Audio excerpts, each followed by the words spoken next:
don't let the bow tie and the charisma fool you, because this guy was freaking out a few hours ago. So you are a student volunteer here at Capital University. You kind of helped organize Jill Stein coming here. And Stein, I'll figure out why later, ended up flying to Cincinnati instead of Columbus. So she was supposed to be here at noon and ended up, I think, starting at like 2:15. So somebody is getting in trouble on that campaign, but leave it for another day. But kind of behind the scenes of the campaign, like, were you kind of like, did you not know where she was at first, or how did it happen that, she's not here when she's supposed to be, and you're kind of were in charge of the event? Right. So we were supposed to meet with the president of the university at 11:30, and so I was sitting in the administration building waiting to get a phone call, because I was told I would get a phone call once they picked her up from the airport saying that they were on their way. And so I didn't receive a phone call. Instead, I received a panicked message that said that she was in Cincinnati. And so my first thought was, oh my goodness, is this even going to happen? But luckily, they were able to find a way up here. And even though it did start late, I think we had a wonderful turnout. And I am very proud of the Capitol community and how it has come together for Dr. Stein today. You're just a student here, so obviously there was some preparation to get a presidential candidate Correct. to come. What about Jill Stein makes you passionate enough to volunteer to help get her here? So I started out, I was a lifelong Democrat, and I support... How old are you, a lifelong Democrat? How old are you? 19. Okay. She's a lifelong Democrat. Go on. And so I supported Bernie Sanders in the primary. And in the spring, Lifelong Democrat, I mean, he was an independent, so lifelong Democrats tended to support Hillary. What made you support Bernie? When I was first deciding who to support, I went to each of the presidential candidates' websites, and I noticed that Hillary at the time had a lack of information. This was right when she was first getting started, and so I thought to myself, well, I'll check out this senator from Vermont. He looks interesting, and so I went on his website, and he had fully spelled out positions, and I was reading through them, and they really resonated with me as a person who doesn't necessarily come from a lot of wealth, who doesn't come from an upper middle class area. I come from a single mother who helped raise me while she had she had epilepsy, so she was unable to work for the majority of her life. And so I really resonated with his policies and with his platform. And so I gradually became more involved in the Bernie Sanders campaign. I caucused to be a delegate. Unfortunately, I wasn't able to go. But once he lost the nomination to Secretary Clinton, I looked at Hillary's platform, and I looked at Dr. Stein's platform. I had gone to a house party earlier in the year with the head of the Ohio Green Party, Dr. Bob Fitrakis, where he had hosted Dr. Stein. And so I was able to meet and greet with her and speak with her, and then she gave a speech there at his house. And a lot of the things that she was saying really resonated with me and really clicked as a Bernie supporter. And so I realized that I had a choice in November. I could either support the candidate, the corporate candidate who, as an LGBT individual, it didn't sit well with me to see footage of Hillary from the early 2000s where she says that marriage is between a man and a woman, whereas Dr. Stein in the early 2000s was saying that marriage rights are for everyone. Yeah, Hillary Clinton, did the pom-poms when it became cool, and the polls were with her.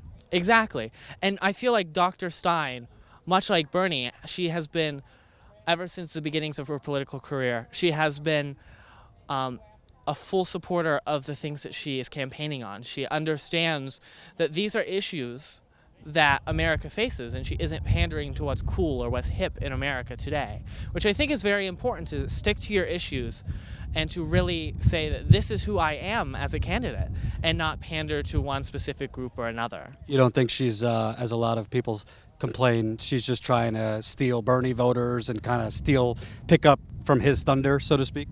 If she was trying to steal Bernie voters, I think, you would have seen her emerge later in the election. But when you look at the fact You mean earlier in the election? earlier, once it became apparent that Bernie would not be able to pick up the delegates. And instead you see Dr. Stein ran in 2012 on many of the same principles, and you see her, running again this year. So I think it's not her trying to steal Bernie supporters. It's her saying, hey, you don't have to settle for Hillary Clinton. You can support a candidate who supports many of the same things that Bernie does.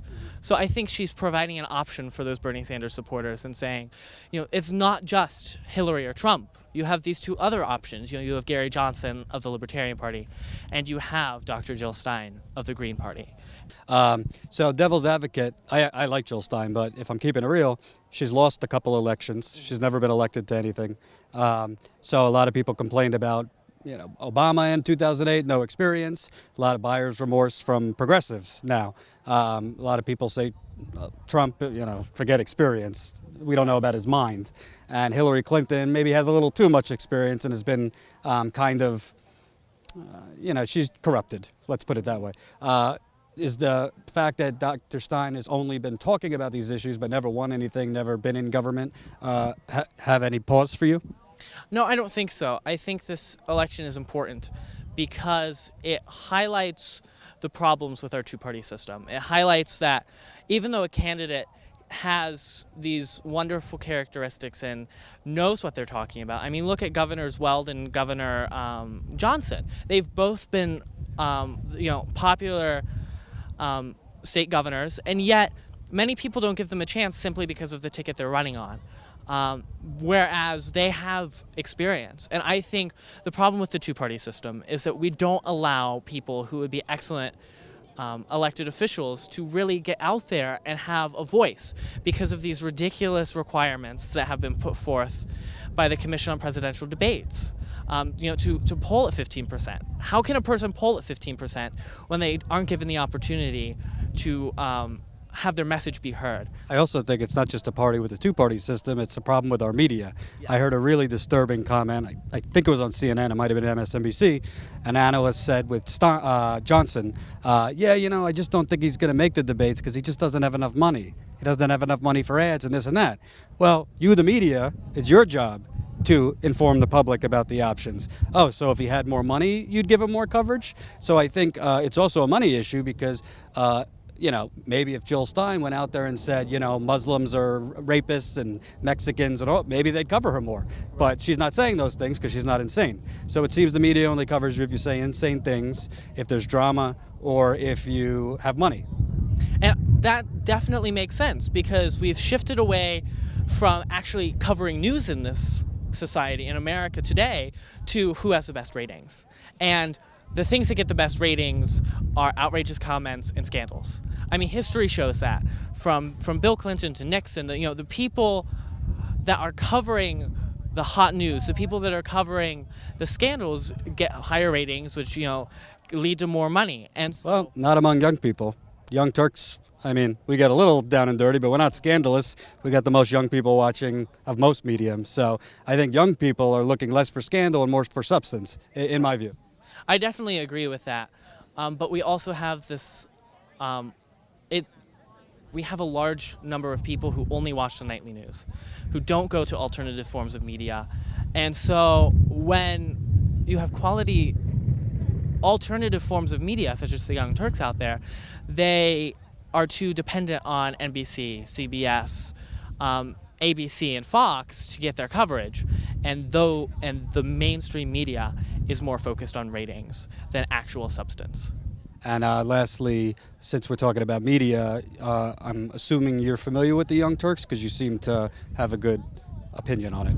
Yes, sir. I'm very familiar with the Young Turks, and I followed the Young Turks for a while, and it's one of those pipe dreams to be interviewed by the Young Turks. You see these famous people getting interviewed by the Young Turks, and you never think it'll happen to you. But it's truly an honor, and it's an honor to have you here on our humble campus. Well, I think that's what's great about TYT Politics, which is my channel for the Young Turks, because I actually deliberately try not to interview famous people. Susan Sarandon I go with because I love Susan Sarandon, but I think it's more important to interview real people because they're not professionally trained to lie.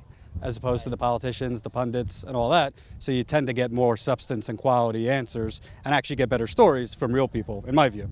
Yes. And I would definitely appreciate that. So thank you so much for all your work. Well, thanks for setting up Stein over here, and good work. You got a future. Thanks. Thank you.